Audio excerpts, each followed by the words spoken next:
실장님 나랑 잘래요? 무슨 말씀이시죠? 나랑 하자고요. 나 진짜 잘하는데? 나랑 자자니까.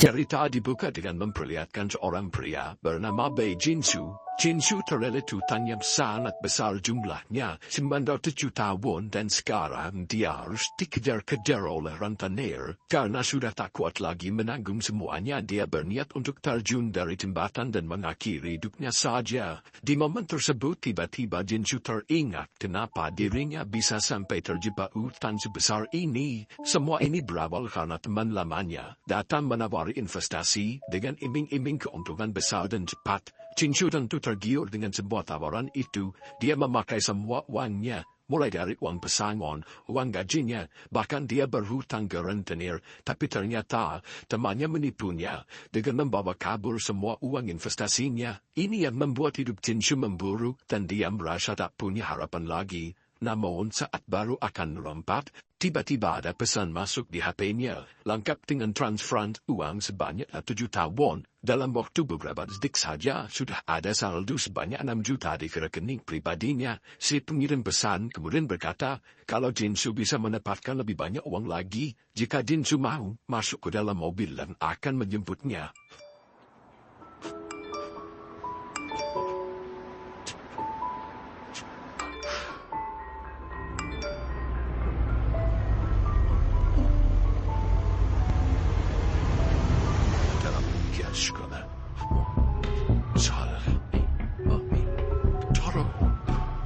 Itu merupakan mobil yang sangat mewah yang mengantarkannya ke sebuah wilayah sepi dengan gedung teater. Jinsu masuk, ada sebuah meja dengan beberapa benda di atasnya, yaitu uang dan beberapa kartu dengan angka yang sebagian sudah dibuka. Jinsu agak bingung. Jinsu memilih untuk membuka amplop merah yang berisi tulisan bahwa dia diundang untuk bermain di acara yang disebut The Eight Show. Acaranya tidak akan membutuhkan keterampilan apapun. Suratnya bilang kalau ini hanya akan mengambil waktu yang ingin dibuang si pemain. Selama mengikuti acara, semua kebutuhan peserta akan disediakan. Jadi makin lama bermain, maka hadiahnya akan terus bertambah. Permainan itu baru akan berakhir di waktu yang ditentukan, atau jika ada peserta lain yang meninggal. Jinsu agak ragu, dia bisa saja memilih untuk menolaknya dan membawa segala uang yang ada di sana. Tapi setelah berpikir lagi dan mengingat begitu besar utang yang harus dia tanggung, Jinsu meletakkan lagi uang 2 juta won yang sempat ingin dibawanya dan memilih kartu nomor 3. Lalu dia masuk ke balik tirai merah di depannya. Jinsu tiba di sebuah ruangan yang sangat besar dan tampaknya seperti area bermain. Ada timer waktu di tengah ruangan dan di belakangnya ada kamar-kamar yang sudah disiapkan untuk setiap pemain. Namun, kamar itu kosong, hanya dipenuhi kamera di berbagai sudutnya dan sebuah tempat di mana barang-barang kebutuhannya akan bermunculan. Jinsu diminta memakai baju dan sepatu yang sudah disiapkan. Ada buku peraturan dan petunjuk di sana. Jinsu bisa tahu berapa uang yang akan didapatkannya dan kemana dia bisa membeli barang kebutuhannya. Pertunjukan akan dimulai saat tengah malam dan uang Jinsu akan bertambah setiap menitnya. 성공은 ini kanan. 카메라는 거리는 안 된다. 깜빡해서 사용하고는 궁정에서 구매한다. 시금멜은 부성 인터폰으로 모든 구매를 하도 많다. 두드리반할 시 성금의 절반이 차박.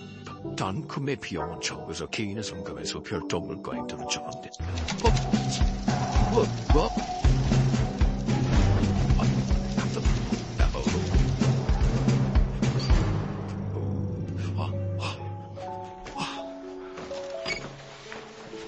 Awalnya Jinsu senang, tapi ternyata biaya kebutuhannya sangat mahal di dalam karena dibuat 100 kali lipat dari harga aslinya.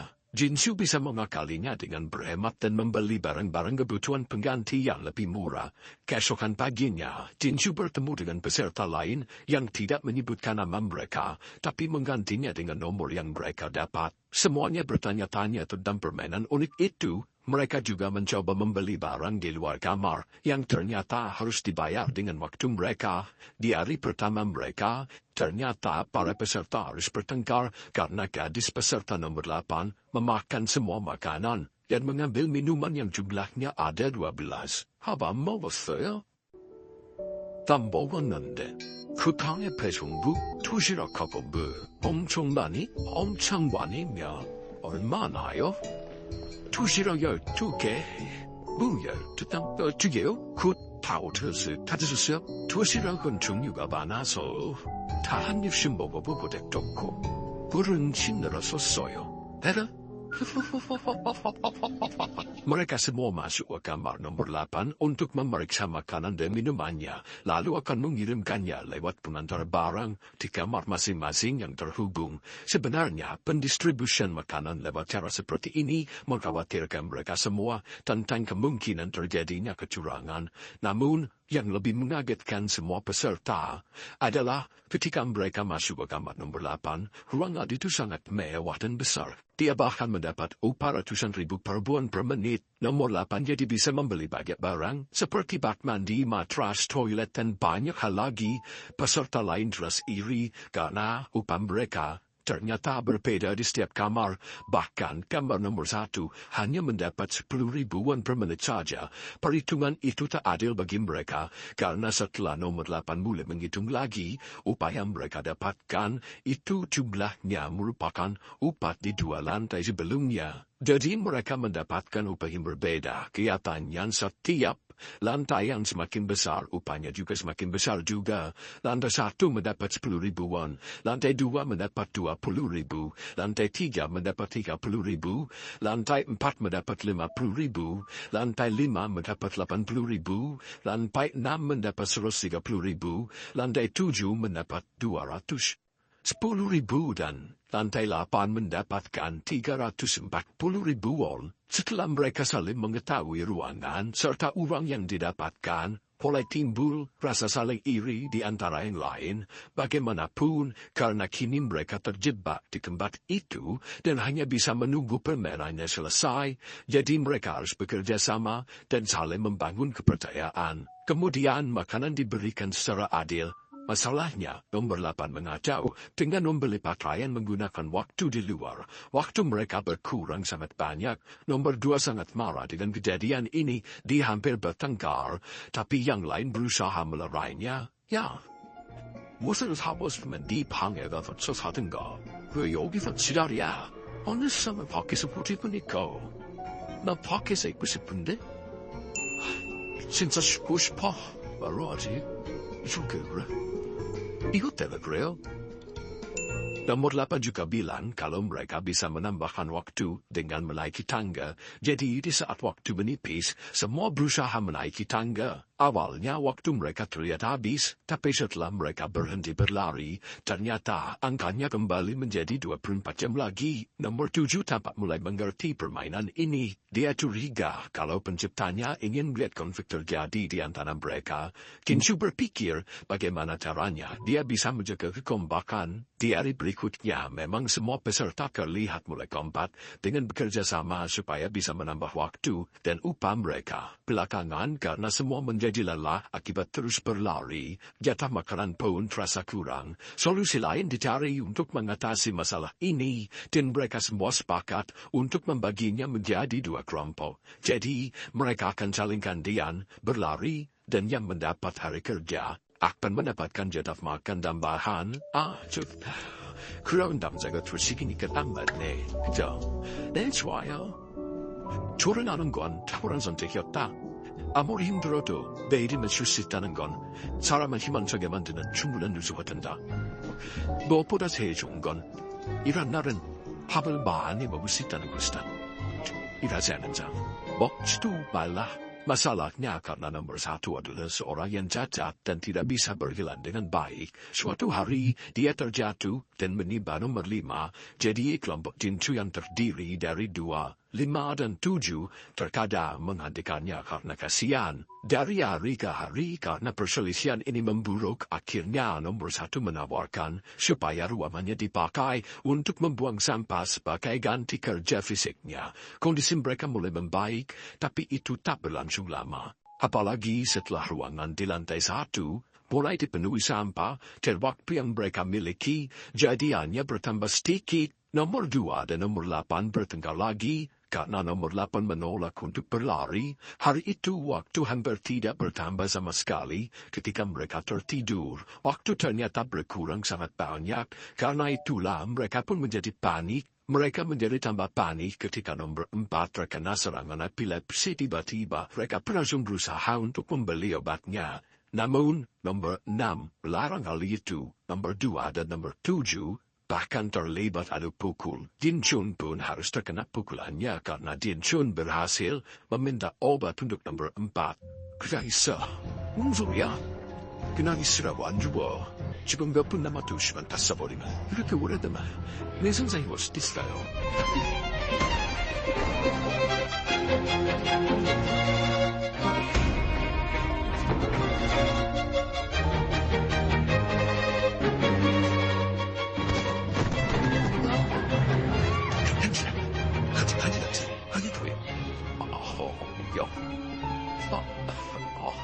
Setelah perkelahian ini, nomor 7 pun tersadar ala waktu mereka menjadi bertambah jika mereka menjadi tontonan yang seru bagi pemantau mereka.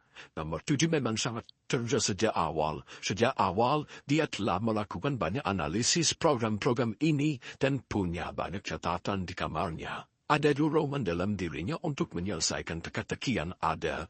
Keesokan harinya, nomor 7 mendatangi Jinsu dan mengajaknya merokok bersama. Dia bilang kalau dia suka dengan sikap Jinsu karena berbeda dengan yang lain. Setidak-tidaknya Jinsu itu adalah orang yang baik karena Jinsu selalu memikirkan orang lain dan selalu berusaha yang lainnya. Karena itulah nomor 7 langsung mengajak diskusi Jinsu tentang bagaimana cara agar menghibur penyelenggara acara ini setidaknya tidak membuat mereka merasa bosan. Di luar kamar mereka semuanya berkumpul. Memutuskan untuk mencoba ide membuat acara pencarian bakat. Nomor 7 memulai dengan memainkan suling yang dibeli setelah diizinkan oleh pemain lainnya. Uniknya, dia memainkan suling dengan mulut, tapi dari salah satu lubang hidungnya. Ini tidak cuma menghibur pemain lain, tapi juga membuat pemain yang lainnya takjub akan bakat dari nomor 7. 없으신 것 같으니까 그럼 제가 먼저 해보도록 하겠습니다. 근데 피코라는 장기자랑 그렇게 중요 같지 않아요?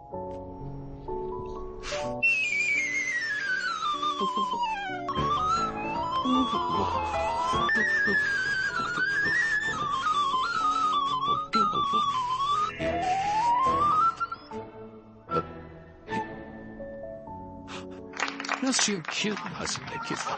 Benar saja, bakat uniknya ini membuat mereka mendapat tambahan waktu sebanyak 24 jam. Mereka akan memulai cara ini untuk terus menambah waktu mereka, tapi nomor 7 meminta agar mereka semua memutuskan kapan permainan ini harus berakhir. Setelah mempertimbangkan upah yang akan mereka dapatkan, akhirnya semuanya sepakat untuk menyerahkan keputusan pada nomor 1 yang mendapat upah paling sedikit. Dia bilang akan cukup jika dia sudah memiliki uang sebesar 1 miliar won. Dan ini artinya butuh waktu 2 bulan lagi bermain di sana supaya nomor 1 bisa mendapatkan upah sebanyak itu. Mereka menggunakan waktu yang dihasilkan oleh nomor 7 untuk membeli barang-barang pertunjukan. Masalahnya adalah Jinsu merasa tidak punya bakat untuk ditunjukkan, sehingga kini dia mulai frustasi. Pemain lain sudah mulai menunjukkan kemampuan yang mereka miliki. Setelah nomor 7 mendapatkan tambahan waktu 24 jam, ditambah nomor 5 lewat bakat menyanyinya mendapat tambahan waktu 10 jam. Nomor 6 menunjukkan bakatnya di bidang karate dengan menghancurkan genting dan mendapatkan tambahan 15 jam. Tapi nomor 2 menunjukkan bakat di bidang yang sama dan berhasil menghancurkan 10 genting 2 papan kayu berukuran tebal sehingga berhasil mendapatkan 17 jam. Selanjutnya nomor 4 menunjukkan bakat menyanyinya yang terbilang buruk sehingga dia hanya bisa mendapat waktu 1 jam 50 menit serta 5 menit tambahan setelah dia memintanya dengan sedikit melas. Sedangkan Jinsu dia hanya bisa berjoget dan untuk penampilannya hanya membuat dia mendapat tambahan waktu sebanyak 18 menit. Nomor 1 lalu tampil dengan menjadi badut dan memeragakan pantomim. Dan ini sangat menghibur yang lain, bahkan berakhir membuatnya mendapat tambahan waktu sebanyak 30 jam. Mereka semuanya akhirnya jumlahnya mempunyai tambahan waktu 74 jam 13 menit. Sejauh itu kurang lebih cukup untuk 3 hari. Terakhir hanya tinggal nomor 8 yang belum menunjukkan bakatnya. Tapi di luar dugaan, alih-alih menunjukkan bakat, di situ dia malah mengajak nomor 7 untuk berhubungan badan. Tentu nomor 7 menolaknya, jadi nomor 6 yang dipilih oleh nomor 8, dan dia menerimanya. Tak disangka kalau ide gila itu membuat mereka mendapatkan tambahan jam yaitu 69 jam. Itu membuat Jinsu sangat terpuruk dengan skor yang diraihnya, apalagi setelah kejadian ini, karena nomor 1 tak bisa lagi menerima sampah, akhirnya mereka memutuskan untuk mengadakan pemungutan suara supaya mencari kamar mandi baru. Awalnya nomor 4 mencoba menghasut yang lain untuk memilih nomor 8 supaya ruangannya dipakai, tapi keputusannya masih belum diketahui, apalagi nomor 6 juga mencoba untuk menghasut nomor 7 dan nomor 2 supaya memilih kamar Jinsu sebagai tempat mereka membuang kotoran. Kuman bukulu. 어떻게 뽑아요?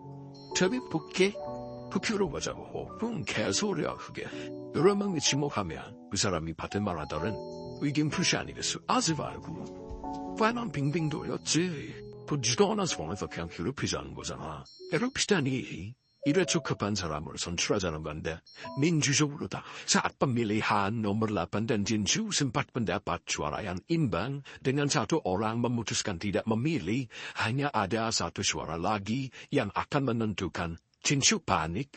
Dia pikir dirinya yang akan terpilih, tapi ternyata suara terakhir itu memilih nomor 8 yang harus merelakan kamarnya dijadikan kamar mandi. Tidak disangka kalau pemungutan suara ini membuat mereka mendapatkan tambahan waktu sebanyak 24 jam. Masalahnya, kemudian ternyata nomor 8 tak mau memberikan akses kamar mandinya untuk dipakai. Hampir terjadi perkelahian, tapi yang lain mencoba menahan diri. 아니, 이분이 지금 허도세쓴다고 화도나오라니까 비슷해요. 내가 어쩔 때 뭐라고 하는 게 아니고 그래도 무슨 오해가 있었나 해가지고 그 이제 급판에 오전 8시서부터 자정까지는 화장실을 쓰기로 한 거거든. 아니 그것도 하기로 합의하고 지내보란 건데 갑자기 저렇게 보시면 어떡해? 저게 바로 받아들이기 쉬운 일은 아니니까요. 시간을 조금만 주시죠. Kekesalan semakin memuncak setelah nomor 8 menghabiskan seluruh jatah makan dan minum yang lainnya hanya untuk dirinya sendiri. Berhari-hari yang lain tidak mendapatkan asupan apapun. Kondisi mereka menjadi melemah, tapi waktu terus bertambah. Tampaknya ini menjadi tontonan yang lebih menarik bagi penyelenggara permainan. Hanya saja, nyawa mereka semua bisa terancam karena nomor 8 tidak keluar kamar sama sekali, serta terus mengambil jatah makanan yang lainnya. Nomor 5 mulai berhalusinasi. Saat itu nomor 2 sudah juga ingin menghabiskan waktu supaya permainan ini berakhir saja. Tapi nomor 1 memohon dan melarangnya. Tampaknya dia sangat membutuhkan uang 1 miliar itu. Jinsu juga teringat kalau dia masih punya hutang sebanyak 900 juta kepada rentenir. Akhirnya dia mau mengalah dan membiarkan kamarnya saja yang menjadi tempat penampungan kotoran peserta-peserta lain. Melihat kebaikan Jinsu, nomor 4 pun juga tergerak. Dia langsung merelakan kamarnya berbagi kotoran bersama dengan Jinsu. Nomor 7 pergi bicara dengan nomor 8, membujuknya supaya selesai mendiamkan mereka. Tapi sebagai gantinya, mereka harus membelikan pakaian di luar. Dan ini artinya harus membayarnya menggunakan waktu. Pemain lain mau tidak mau harus menyetujuinya juga. Saat itu Jinsu masih berpikir kalau nomor 7 berpihak kepada mereka. Di hari berikutnya mereka mulai mendapatkan makanan kembali. Jinsu dan nomor 4 juga mulai mendapatkan kotoran dari lantai atas. Tapi nomor 2 dan 1 memilih untuk tidak memberikan apapun dan menangani sampahnya sendirian. Setelah stamina mereka kembali, akhirnya mereka memulai permainan baru. Mereka bermain permainan raja. Cara mainnya adalah membiarkan setiap pemain untuk mengambil bola dari dalam kotak. Salah satu bolanya ditandai dengan huruf K untuk king. Sisanya adalah angka-angka. Siapapun yang mendapatkan bola K diperbolehkan memerintah 2 orang yang disebut angka bolanya.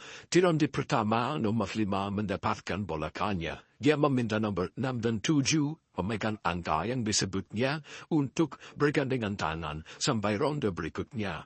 Oh, takiki. Nah, dekawa ini. Kremdanen, ibonirang upa. Hampang kazi. Sunjap kweki. Kunde gotchit. 죄송합니다. 아니, 그것 한번 가시도 왜안돼요? Kemudian permainan pun menjadi semakin seru, bahkan nomor 2 dan nomor 6 akhirnya ditunjuk untuk berkelahi. Itu perkelahian sungguhan yang sangat dan sangat menegangkan. Nomor 2 adalah seseorang profesional, bahkan melawan seorang lelaki pun bisa dilakukannya. Sayangnya karena cedera di tangannya, dia kalah dan hampir tewas jika saja yang lain tak segera menarik nomor 6 untuk menjauh. Cicerunda, Amazul, Hebang,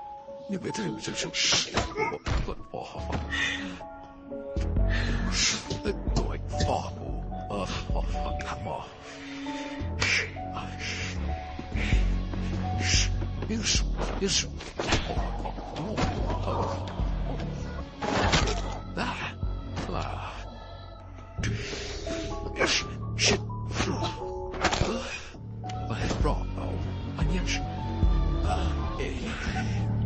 Right.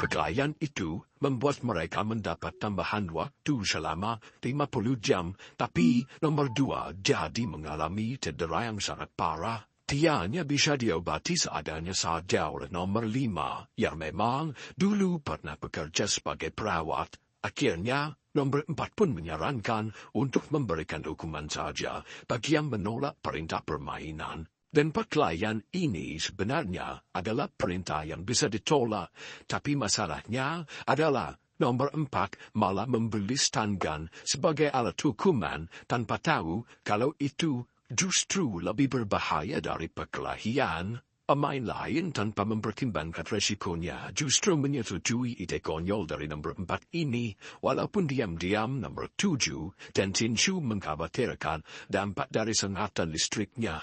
Keesokan harinya, permainan yang sama masih dimainkan. Sial bagi Tinshu yang harus dihadapkan pada perintah yang takut dilakukannya karena merasa kurang sopan, tapi dia juga takut pada hukuman kestruman listrik yang sudah menantinya. Pada akhirnya, daripada harus membuat dirinya melakukan tindakan yang menurutnya cabul itu, Tinshu memilih untuk disetrum. Tidak disangka kalau setrumannya akan sangat kuat sehingga sekali saja setrum membuat Tinshu langsung pingsan, bahkan sampai mengompol.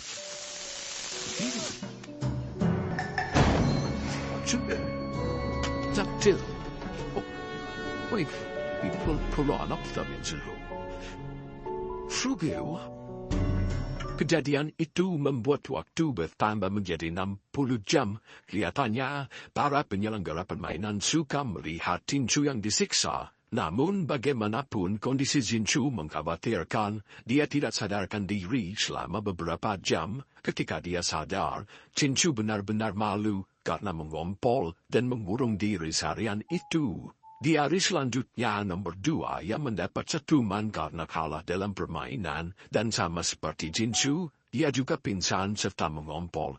Berkat tontonan semacam itu, waktu bertambah lagi sebanyak 48 jam.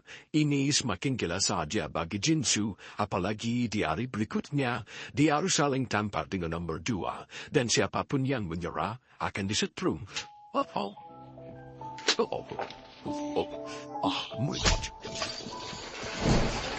Tinju akhirnya meminta menyerah. Dia kembali di setrum dan pingsan serta mengumpul lagi. Hari itu nomor 2 dan nomor 1 mendatangi kamar Kinsu untuk mengatakan kecurigaan mereka tentang permainan yang dicurangi. Ternyata selama ini nomor 4 atas perintah nomor 6 dan 8 telah melandai bolanya sehingga bisa terus diambil oleh nomor 8. Semenjak terbongkar serta dipergoki langsung oleh nomor 7, akhirnya nomor 4 tidak melanjutkan penandaan tersebut.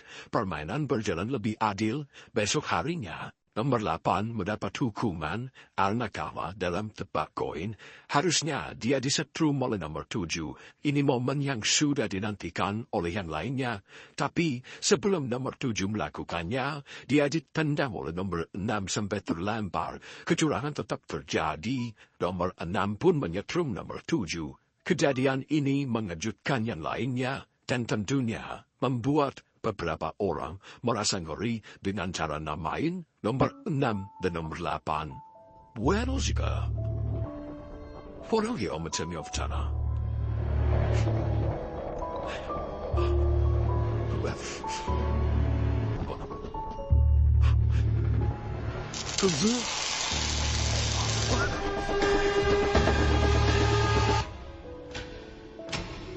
Nomor 6 memang terbilang bengis dan sangat individual. Sejak awal kedatangannya, sikap apatisnya sudah terasa. Dia bahkan lebih licik dari yang kita kira. Bagi nomor 6, tingkatan nomor adalah bentuk kekuasaan yang membuatnya merasa berhak untuk mempermainkan orang lain dengan nomor yang lebih rendah. Dia tidak suka ketika nomor 7 membuat mereka harus setara dan imbang. Jadi, setelah insiden di area luar, nomor 7 diam-diam dibawa ke kamar nomor 8. Di sana ada nomor 6 dan nomor 4 juga. Sebelum ini, nomor 6 telah merusak semua intercom di dalam kamar yang lain. Dia juga mengunci intercom di area luar, sehingga tidak bisa digunakan oleh lainnya tanpa sepengetahuannya. Ini membuat Jinsu nomor 1, 2, dan 5 jadi frustasi dan mereka mulai cemas. Mereka juga khawatir kalau nomor 7, yang memang lebih cerdas di antara yang lain, memihak pada nomor 6 dan 8. Hari sudah cukup larut ketika nomor 8, 7, 6, dan 4 keluar dari kamar dan turun sambil berangguran. Nomor 7 memberitahu kalau yang lain harus bermain untuk menambah waktu dan jika menolak, maka mereka tidak akan diberi makan atau minum. Jika mereka mendapatkan waktu dari permainan, maka ada 1 koin yang akan mereka dapatkan untuk membayar makanan atau kebutuhan lainnya. 1 koin akan setara dengan 3 jam. Mereka tidak bisa melawan karena landai 6 punya senjata mengerikan untuk menyetrum mereka semua. Mau tidak mau, permainan akan dilanjutkan. 지진이 그래 이거는 좀 아니지 않나요?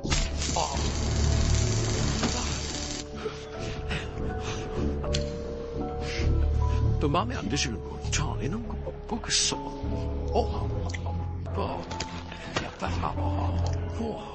시간 내는 거 봐봐. Kini, Jinju memilih permainan lanjutan dari bola di kotak.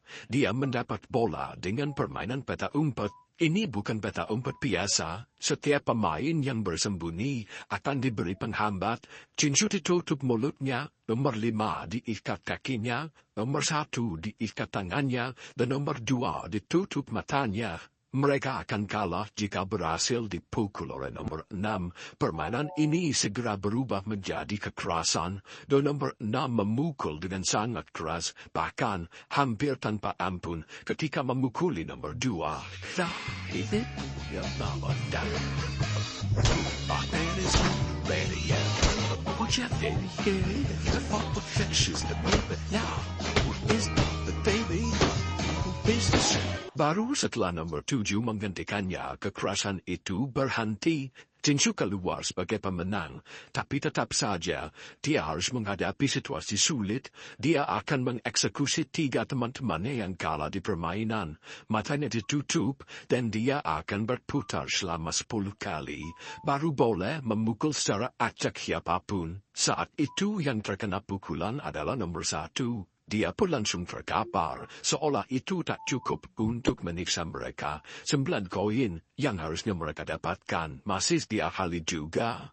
Nomor 7 menjelaskan kalau masing-masing dari mereka harus menulis jumlah koin yang mereka butuhkan, tapi jika jumlahnya lebih dari 9, maka koin mereka akan menjadi hangus. Jinju bimbang saat menulis. Dia pikir mungkin semua orang akan menulis 1, jadi dia hanya menulis 1 di kertasnya.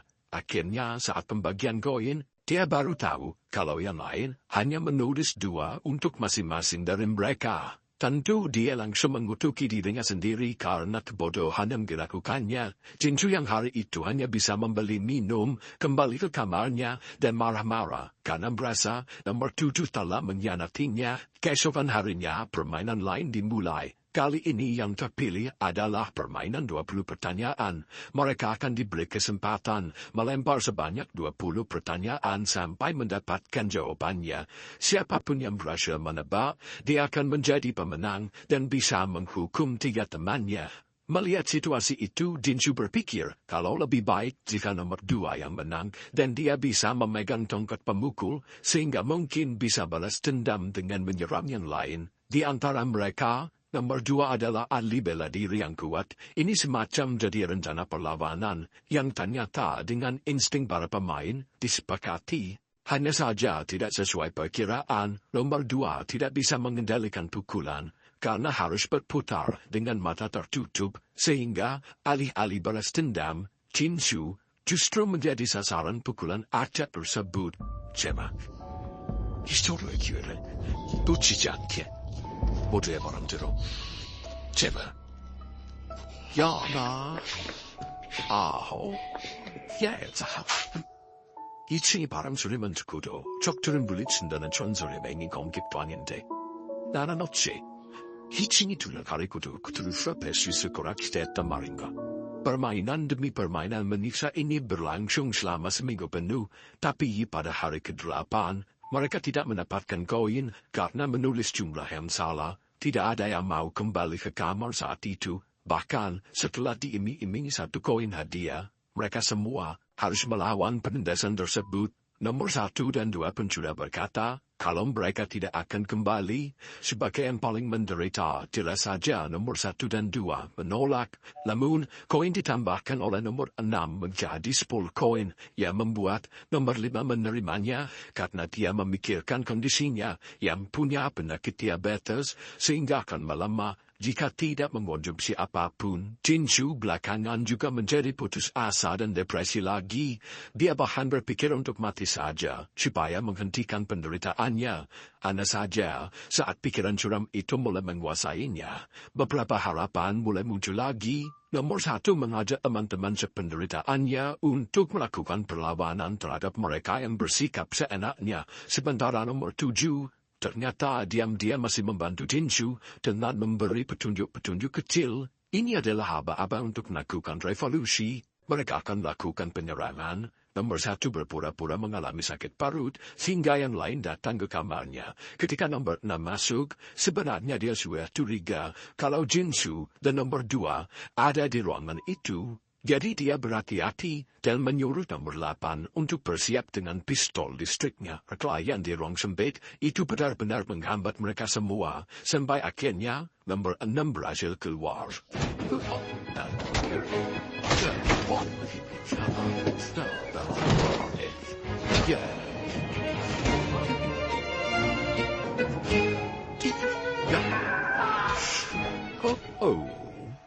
Dia hampir saja menyerang yang lain dengan pistol kejut, tapi ternyata nomor 7 telah menyabotase alat tersebut sehingga alatnya tak berfungsi.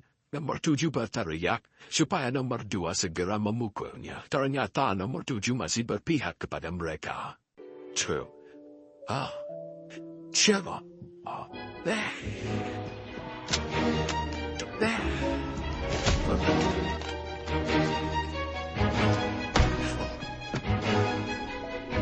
Setelah kejadian itu, nomor 6, 8, dan 4 diikat dan ditempatkan di kolam. Kemarahan mereka tentu sangat meluap-luap, emosinya tumpah, tapi bagaimanapun, mereka masih mempunyai hati nurani, sehingga mereka tak ada niat sama sekali untuk melakukan pembalasan dendam akibat siksaan yang pernah didapatkan. Lalu Jinju mendekati nomor 7, bertanya apakah dia diancam supaya bisa menuruti kemauan nomor 6 dan 8. Tapi kalimat yang keluar dari mulutnya hanyalah permintaan maaf setelah berdiskusi dengan yang lain dan mempertimbangkan peran nomor 7 karena menyelamatkan mereka. Akhirnya nomor 7 dilepaskan. Mereka yang menindas tetap diikat, dikembalikan ke kamar masing-masing, tapi kamar mereka tetap dibuka selama 24 jam dan menjadi akses bebas bagi siapapun. Setelah kejadian itu, yang lain memutuskan untuk tetap berada di kamar 8, karena tempat itu adalah tempat paling nyaman di antara tempat yang lain. Uang yang dihasilkan nomor 8 juga sangat banyak, jadi mereka menggunakannya untuk menyenangkan diri seharian itu. Membeli peralatan untuk membuat soju dan hal-hal lainnya. Awalnya pun sebenarnya mereka tidak tega, tapi setelah melihat nomor 8 dan yang lainnya menunjukkan rasa bersalahnya, nomor 2 langsung mengizinkan yang lain untuk memakai uang tanpa izin. Hari hampir larut, sebelum mereka kembali ke kamar masing-masing, nomor 2 mengatakan kalau mereka sebaiknya segera mengakhiri permainan sebelum hal-hal yang tak diinginkan terjadi. Sebenarnya ini mengagetkan yang lain, terutama nomor 1, yang belum mendapatkan uang 1 miliarnya. Tapi nomor 2 bilang, kalau dia akan memberikan uangnya kepada nomor 1 sebagai ganti persetujuannya untuk menyelesaikan permainan ini. Hal yang dikhawatirkan adalah kemungkinan hilangnya nyawa mereka jika berlama-lama bermain di tempat seperti ini. Di situ, Jinju masih menolak karena Jinju merasa dia masih belum mendapatkan uang yang cukup untuk membayar utang-utangnya. Nomor 2 berkata, bagaimana mereka bisa melanjutkan permainan. Mereka bahkan tidak akan tega untuk menyiksa nomor 8, 6, dan 4. Di momen itu, Jinju berkata bahwa dia akan memanfaatkan mereka sebagai balas dendam. Tapi siapapun jelas tahu bahwa Jinju tak akan tega melakukannya juga. Keputusan akhir tetap harus direnungkan. Setelah semalaman mempertimbangkan, semua akhirnya sepakat untuk menghabiskan waktu dan mengakhiri permainan. Dan keluar sebagai manusia yang masih memiliki hati nurani. Jadi mereka tidak membuat permainan apapun untuk menambah waktu. Yang mereka lakukan hanyalah menikmati kegiatan mereka. Sampai waktunya habis, mereka sudah bersiap untuk keluar.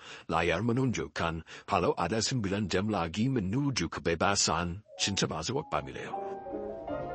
Flugeo. Saya third tonight. Third. 전부 third. 안녕히 가세요. 모두들.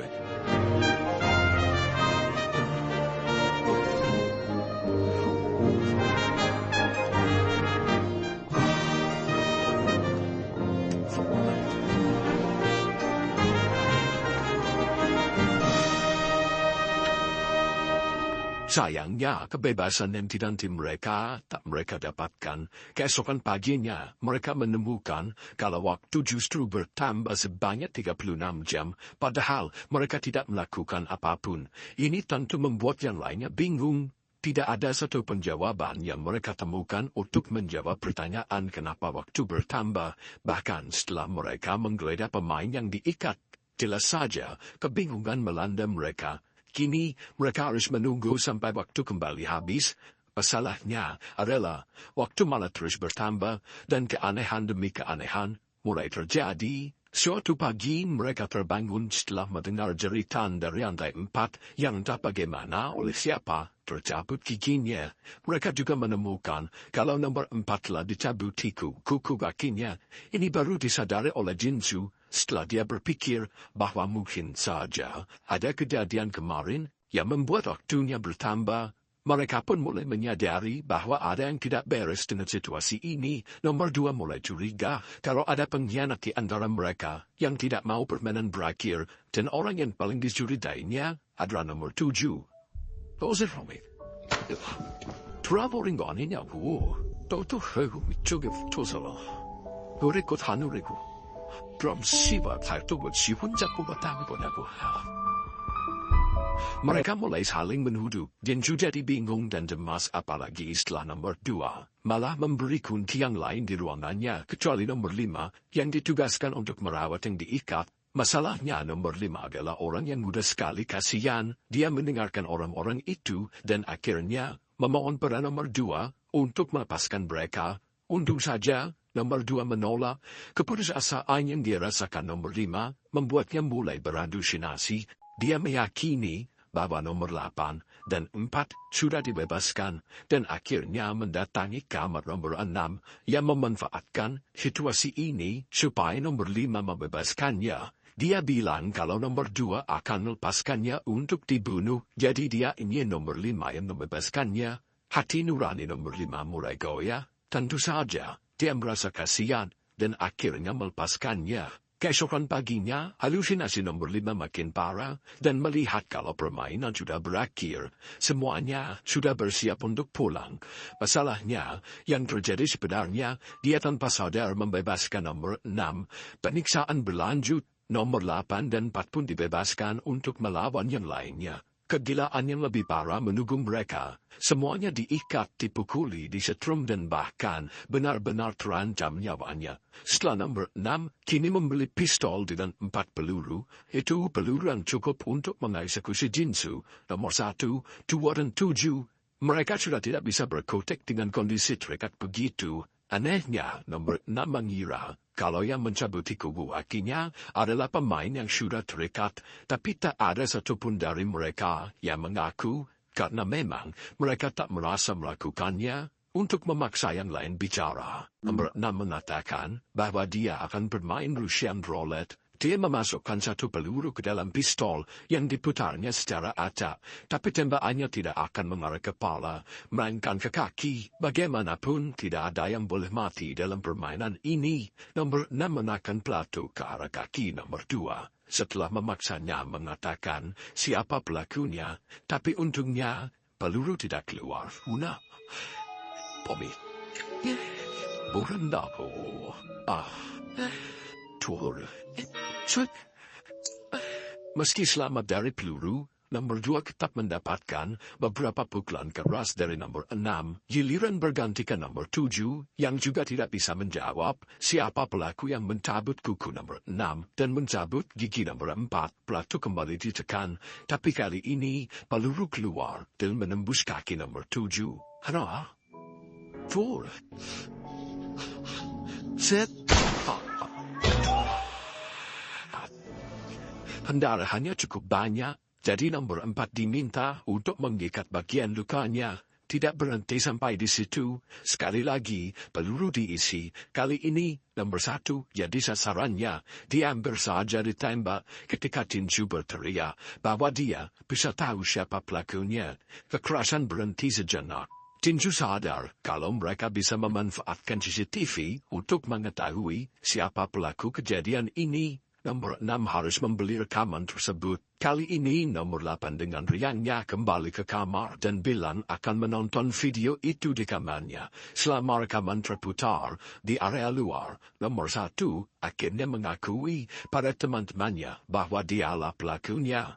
Nomor 6 juga mengetahui tindakan apa yang dilakukan oleh nomor 1 lewat rekaman. Tidak cuma membius dan mencabuti 4 kuku kakinya, tapi juga mengancingi wajahnya saat dia tidak sadar. Kemarahannya tak tertahankan. Nomor 6 berniat untuk menghabisi nyawa nomor 1 dengan sekali tembakan. Tapi sebelum petaka itu benar-benar terjadi, di luar dugaan siapapun, nomor 8 justru menyetrumnya dengan pistol listrik hingga dia terjatuh di tangga dan tak bisa bergerak. Kini kekuasaan dipegang sepenuhnya oleh nomor 8. Dia menyuruh supaya nomor 4 mengikat nomor 6, sementara dia sendiri turun menghampiri nomor 5.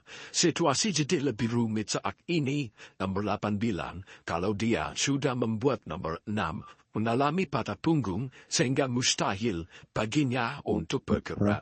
Dia juga tak ingin ada yang mati di tempat itu. Waktu bertambah menjadi sangat banyak. Mereka akan semakin lama berada di tempat mengerikan ini, dan tampaknya ini memang yang diinginkan oleh nomor 8. Berlama-lama menikmati hidup menyenangkan. Sekarang kondisinya berbalik.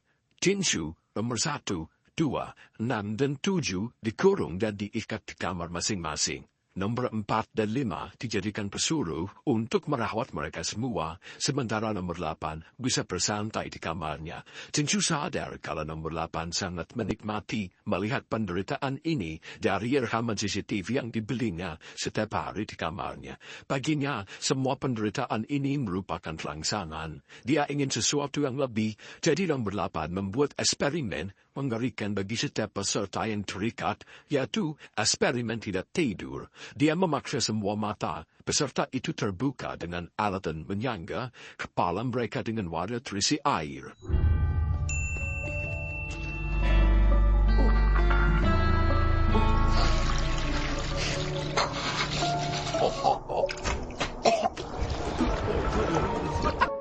Frozen.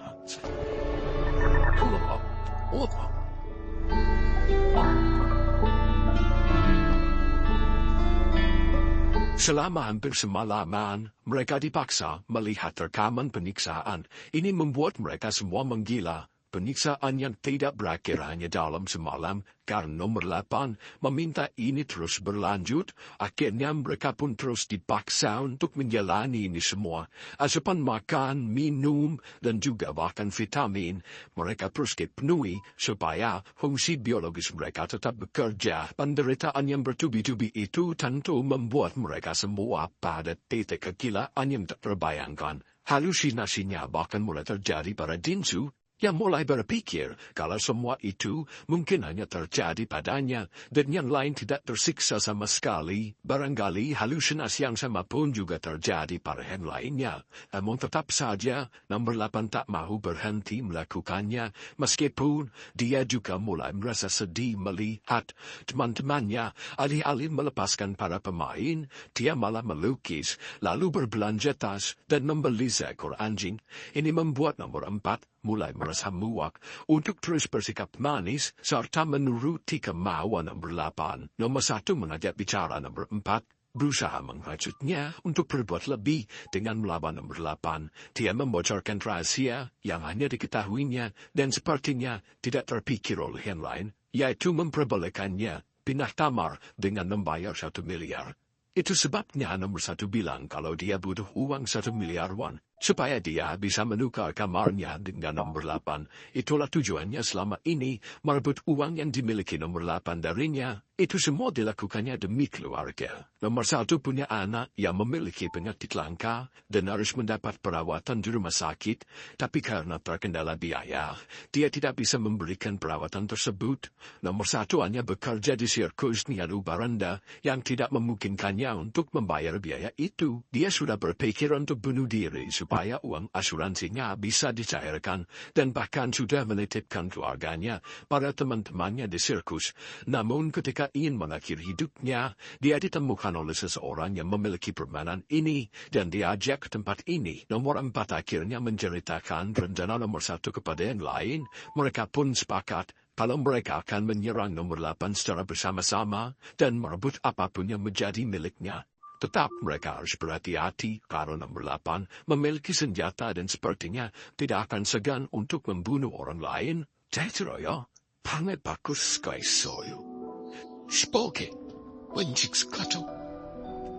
왜 크리틴 아저씨가 맨날 자기 10억은 벌어야 된다고 하트달래줘서 난 또 그런 익스턴의 짓이야. 그리고 서로 협조해서 이 파이팅의 가난부도와 과학지적인 상황을 좀 타개해봐야 되지 않겠냐.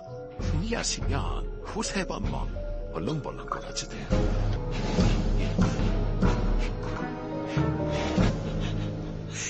Nomor 4 tidak bisa bekerja sendiri, dia harus terus bersama nomor 8 selama beraktivitas. Jadi dia berpikir untuk mengajar nomor 5 bekerja sama. Dia akan membebaskan yang lain saat nomor 4 mengalihkan perhatian nomor 8.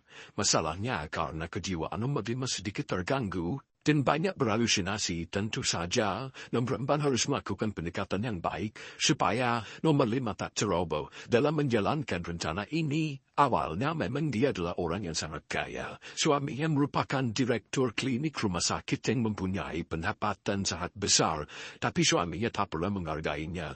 Bahkan dia sering selingkuh untuk melampiaskan rasa frustasi dan stresnya. Nomor 5 juga jadi sering pergi ke klub dan berselingkuh juga dengan seorang pria yang sering menggodanya di sana. Pria itu memang punya niat jahat, dia ingin meminjam uang lalu kabur. Tapi sebagai orang yang sangat berempati dan murah kasihan, nomor 5 tentu meminjamkannya uang dalam jumlah yang sangat besar setelah menggadaikan akta rumah dan bangunan klinik suaminya. Saat sadar kalau dirinya sudah ditipu, suami nomor 5 pun menuntutnya. Tak ada lagi yang tersisa saat itu, harta dan juga keluarganya. Dia juga dalam kondisi yang putus asa saat tiba di permainan ini seperti yang lainnya juga. Setelah bercerita panjang lebar, nomor 4 akhirnya menyampaikan maksud tujuannya. Di awalnya menceritakan tentang penderitaan teman-teman mereka dan rencana 1 miliar yang dimiliki oleh nomor 1, serta kesepakatan mereka untuk mengarah ke nomor 8. Akhirnya nomor 5 mau membantu dan mereka akan menunggu hari yang telah ditentukan. Pagi itu setelah diperbolehkan keluar, nomor 4 dengan semangat pergi ke kamar nomor 8 dan mengajaknya main golf. Awalnya dia tidak mau bermain hari itu. Rencana itu hampir saja berantakan. Tapi setelah dibujuk oleh nomor 4, akhirnya nomor 8 mau turun juga. Saat itulah nomor 5 beraksi untuk membebaskan yang lainnya. Dia pergi membebaskan nomor 1, 2, Jinshu dan 7 secara berurutan. Rencana ini tidak mudah bagi mereka. Apalagi yang sudah tidak tidur selama beberapa hari. Jinshu bahkan rasanya sudah tidak punya tenaga lagi untuk bergerak karena terlalu lelah. Tapi nomor 5 memaksanya bangun supaya mereka bisa sama-sama ke lantai 7.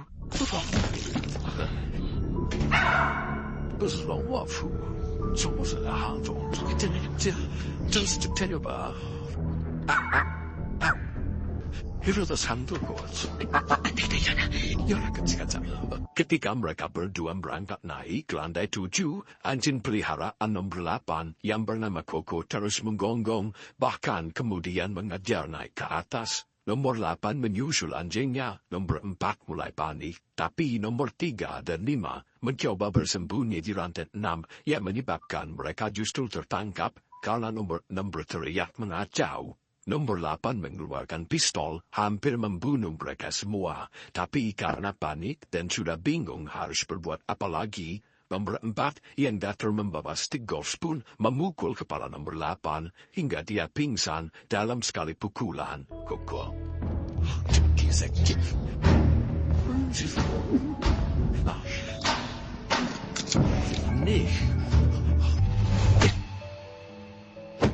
Mereka selanjutnya membebaskan nomor 7 dan mengikat nomor 8 di area bawah. Mereka yang terbebas dari siksaan mulai menangis, entah menangis lega atau bahagia, atau bisa jadi keduanya. Nomor 5 menagih janjinya untuk diperbolehkan membeli obat dan alat bedah lewat kamar nomor 8. Dia ingin membalas dendam pada nomor 6 yang sempat melecehkannya saat dia mengalami halusinasi. Nomor 6 dulunya adalah atlet baseball profesional, tapi karena terjerat masalah perjudian, dia akhirnya dipecat dari pekerjaannya. Dia kemudian bekerja sebagai sales penjual mobil, tapi nomor 6 tidak terlalu berbakat dalam bidang tersebut dan berakhir dengan memukuli atasannya. Nomor 6 terkenal dengan sifat temperamen dan mengisnya. Itu sebabnya nomor 5 merasa perlu memberinya pelajaran yang ekstrim, yaitu dengan mengebirinya.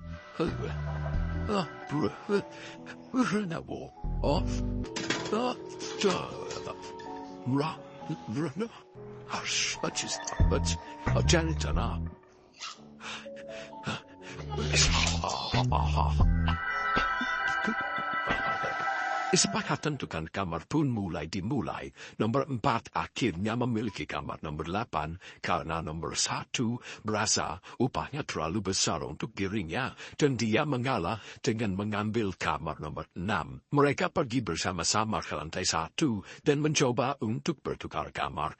Tapi setelah angka 1 miliarnya berkurang, ternyata ada dana tambahan yang harus dibayarkan. Setiap kamar memiliki harga yang berbeda, dan untuk kamar 6 dihargai sebanyak 130 miliar, lalu untuk lantai 8 dihargai 340 miliar. Ternyata harga 1 miliar yang dibayarkan hanya untuk instruksinya semata. Kini semua uang itu menghilang. Mereka benar-benar bingung karena apa yang telah terjadi itu tak pernah mereka pikirkan. Bahkan nomor 7 yang sangat cerdas orangnya, dia tidak bisa memikirkan ide apa-apa lagi. Semuanya terasa buntu sekarang. Bagaimanapun mereka semua juga sudah kelelahan untuk melanjutkan permainan. Nomor 2 akhirnya mengusulkan agar mereka semua patungan untuk memberi uang kepada nomor 1, asalkan permainan ini harus berakhir. Masalahnya nomor 1 menolak. Dia mengambil pistol dan mengancam yang lain supaya tidak menghentikan permainannya. Itu kira bukan Neo. Angreo, langsung. Ichinin buku. Sesunyim do. Satsunyim buku. Orang bukrab ya. Hamarun zizibalahu. Tentu kejadian ini justru membuat waktu permainan semakin menambah. Nomor 8 terlihat sangat menikmatinya karena di antara yang lain, dialah yang paling tidak mahu keluar dari permainan ini karena di dunia luar terasa lebih jahat baginya dan dipenuhi hinaan saja. Dulunya nomor 8 memang adalah seorang aktris dan seniman, tapi karena beberapa insiden, akhirnya dia tak ada lagi yang memanggil untuk bekerja. Karena hal itu, dia menghabiskan uang ratusan juta won untuk mengadakan pameran. Dan akhirnya gagal juga.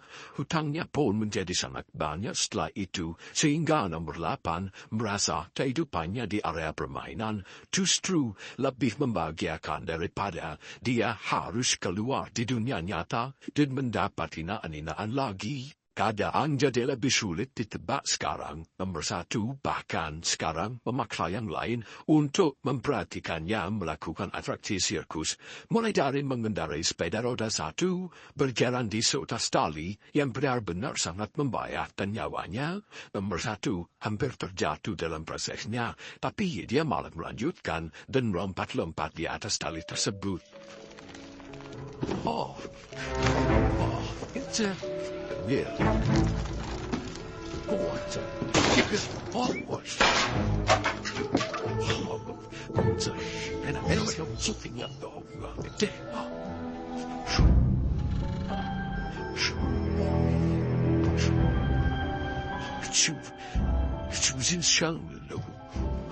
Mereka yang menonton hanya bisa melihatnya dengan tegang dan panik. Sesekali mereka membujuk supaya nomor 1 turun dari tali tersebut. Beberapa menit kemudian, nomor 1 yang melompat terlalu tinggi, memegang proyektor kolam renang dan menjatuhkannya. Proyektor itu terbakar. Nomor 1 pun terjatuh dalam kobaran api tersebut.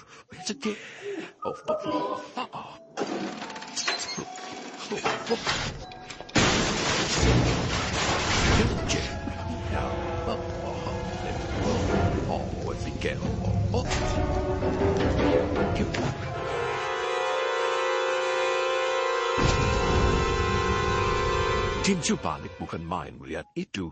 Dia langsung berusaha membebaskan nomor 1, disusul oleh nomor 7 dan nomor 2 yang berusaha memadamkan apinya. Meskipun berhasil padam, tapi nomor 1 sekarat karena luka bakarnya sangat parah. Pada kejadian umum seperti ini, harusnya dia segera dilarikan ke rumah sakit, tapi mereka terjebak di sana. Usaha untuk menyelamatkan nomor 1 malah menjadi hiburan bagi pencipta permainan yang membuat waktu ditambahkan semakin banyak. Nomor 2 sudah berusaha membuka pintu, sementara Jinju berusaha menghabiskan waktu dengan memesan apapun yang termahal, walaupun tak ada yang meresponnya. Lantai 5 berusaha memberi bantuan medis, didampingi oleh nomor 7. Kesal dengan semua kegilaan ini, Jinju mulai menghancurkan semua CCTV yang ada di luar. Nomor 2 pun ikut membantunya. Mereka menunggu sampai pintu keluar terbuka, tapi yang terbuka justru pintu lift pengantar barang yang menyimpan satu kamera lagi. Jinju pun langsung menembaknya mengakhiri pertujuan mereka. Waktu benar-benar berubah menjadi 0. Ini artinya permainan sudah berakhir. Satu-satunya pintu keluar dan masuk yang selama ini terkunci, akhirnya terbuka dengan sendirinya. Harusnya saat ini mereka sudah bisa membawa lari nomor 1 ke rumah sakit untuk menyelamatkan nyawanya. Tapi saat itu, kondisinya sudah sangat sekarat. Dia pun hanya bisa mengucapkan permintaan maaf kepada yang lain dan permintaan maaf untuk anaknya sebelum akhirnya nomor 1 mengembuskan nafas terakhirnya. Kedong, Wishateo, Yalamita, Tots, Fakshlememan, Yalamita.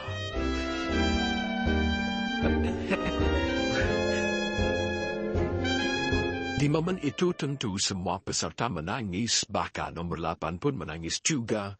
Jinso benar-benar tak bisa menahan kemarahannya kepada si pembuat permainan ini, yang tentunya membuat nomor 1 kehilangan nyawanya. Jinso pun menembakkan sisa-sisa peluru ke langit-langit ruangan, lalu dengan marah dia keluar dari pintu. Dia tiba di panggung yang tertutup hitam merah, ada suara gemuruh tepuk tangan, tapi itu hanya suara dari speaker, tidak benar-benar ada penonton di sana. Jinso hanya menemukan amplop merah di atas meja yang terisi tulisan kalau uangnya sudah dikirim langsung ke rekeningnya. Tirai merah pun mendadak terbuka lalu muncul tulisan "The End" di layar yang menandakan bahwa permainan mematikan yang mereka jalani telah berakhir. 2,5 bulan setelah permainan aneh dan mengerikan ini berakhir, semua pemain tersebut kembali ke tengah-tengah masyarakat, kecuali mungkin nomor 1 yang meninggal setelah permainan berakhir. Mereka jelas tidak menceritakan kejahatan mengerikan yang terjadi di dalam permainan.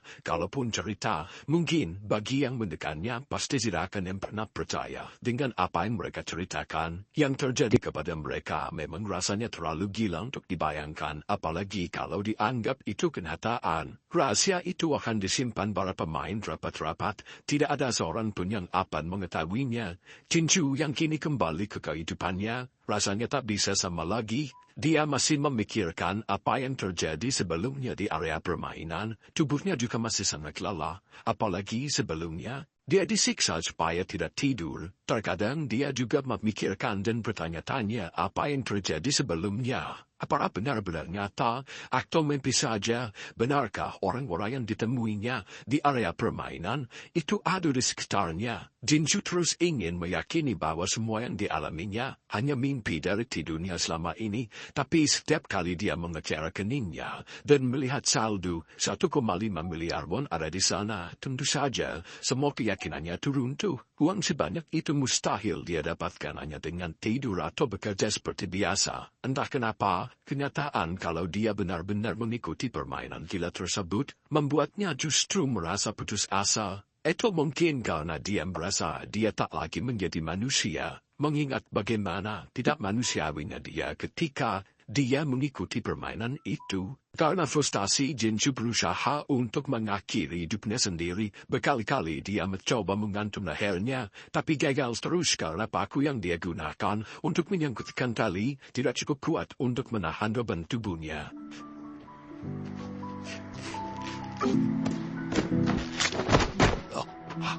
Kini Jinso bertanya-tanya siapa sosok yang membuat permainan itu. Tentu saja itu adalah orang yang sangat kaya dan teliti serta sangat taat aturan. Upah Jinso saja terpotong setengahnya karena dia merusak kamera CCTV, padahal jika tidak terpotong dia akan mendapatkan lebih dari 3 miliar won. Berhari-hari setelah mencoba memulihkan dirinya, perlahan Jinso mulai lupa dengan kengerian di dalam permainan. Tapi dia tak ingin lupakan siapa saja yang ditemuinya di permainan itu dan bagaimana perjuangan mereka di sana. Ada keinginan dalam diri Jinso untuk mengumpulkan para peserta kembali setidaknya untuk menghormati nomor 1.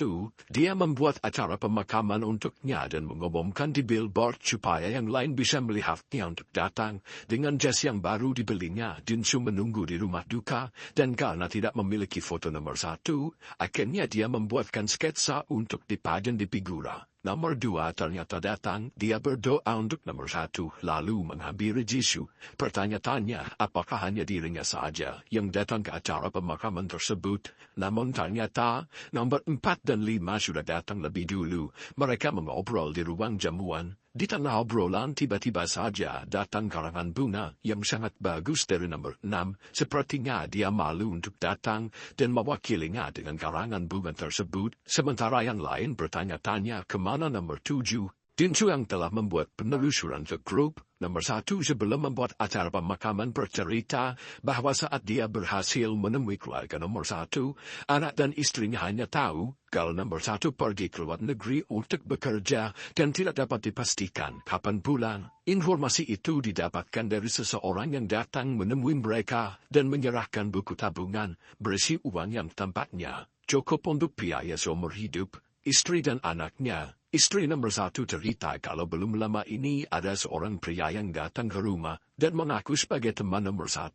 Dia baru saja pulang dari luar negeri dan dititipkan buku tabungan tersebut. Tampaknya uang yang ada di rekening memang sudah ditambahkan. Jujur Semak bertanya seperti apa orang yang datang dan mengaku sebagai teman itu. Istrinya menjawab dengan cukup jelas dari ciri-ciri yang disebutkan seperti memakai kacamata, rambutnya rapi, dan beberapa hal spesifik lainnya yang disebutkan. Mendengar itu, Jinsu dan teman-temannya langsung yakin kalau pria itu adalah si nomor 7 dari ciri-ciri fisiknya, dan mungkin dia menambahkan uang untuk nomor 1 dari upahnya sendiri. Nomor 2 pun langsung bilang kalau seharusnya dirinya lah yang menambahkan uang itu, karena nomor 2 sudah berjanji pada nomor 1, tapi ia tidak bisa menemukan identitas asli nomor 1. Lalu mereka pun berbagi dan cerita tentang informasi yang lain lagi. Semuanya tahu kalau nomor 8 tidak akan pernah datang ke pemakaman atau menemui mereka.